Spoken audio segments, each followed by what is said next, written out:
Why it's safe for founders to be nice. August 2015. I recently got an email from a founder that helped me understand something important: why it's safe for startup founders to be nice people.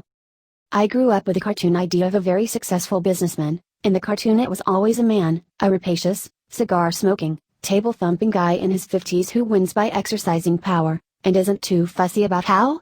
As I've written before, one of the things that has surprised me most about startups is how few of the most successful founders are like that. Maybe successful people in other industries are, I don't know, but not startup founders. 1. I knew this empirically, but I never saw the math of why till I got this founder's email. In it he said he worried that he was fundamentally soft-hearted and tended to give away too much for free. He thought perhaps he needed a little dose of sociopathness. I told him not to worry about it, because so long as he built something good enough to spread by word of mouth, he'd have a superlinear growth curve. If he was bad at extracting money from people, at worst this curve would be some constant multiple less than one of what it might have been. But a constant multiple of any curve is exactly the same shape. The numbers on the y-axis are smaller, but the curve is just as steep, and when anything grows at the rate of a successful startup, the y-axis will take care of itself. Some examples will make this clear. Suppose your company is making $1,000 a month now, and you've made something so great that it's growing at 5% a week. 2 years from now, you'll be making about $160,000 a month. Now suppose you're so unrapacious that you only extract half as much from your users as you could. That means 2 years later you'll be making $80,000 a month instead of $160,000. How far behind are you? How long will it take to catch up with where you'd have been if you were extracting every penny? A mere 15 weeks. After 2 years, the unrapacious founder is only 3.5 months behind the rapacious one. 2.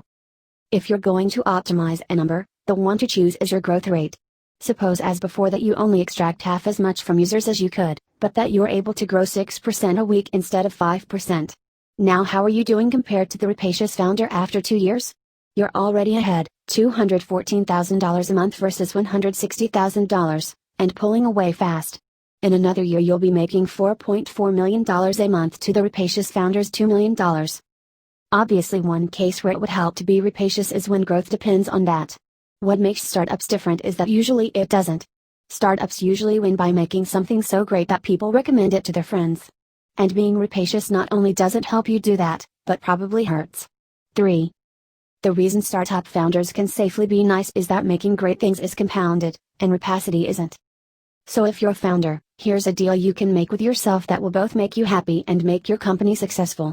Tell yourself you can be as nice as you want, so long as you work hard on your growth rate to compensate. Most successful startups make that trade-off unconsciously. Maybe if you do it consciously you'll do it even better. Notes.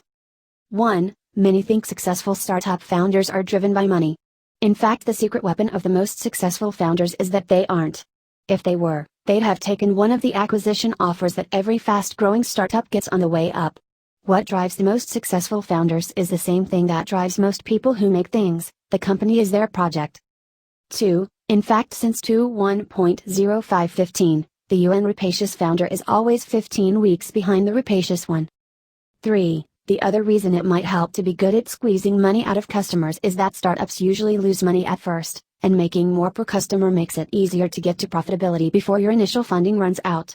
But while it is very common for startups to die from running through their initial funding and then being unable to raise more, the underlying cause is usually slow growth or excessive spending rather than insufficient effort to extract money from existing customers. Thanks to Sam Altman, Harj Taggar, Jessica Livingston, and Jeff Ralston for reading drafts of this, and to Randall Bennett for being such a nice guy.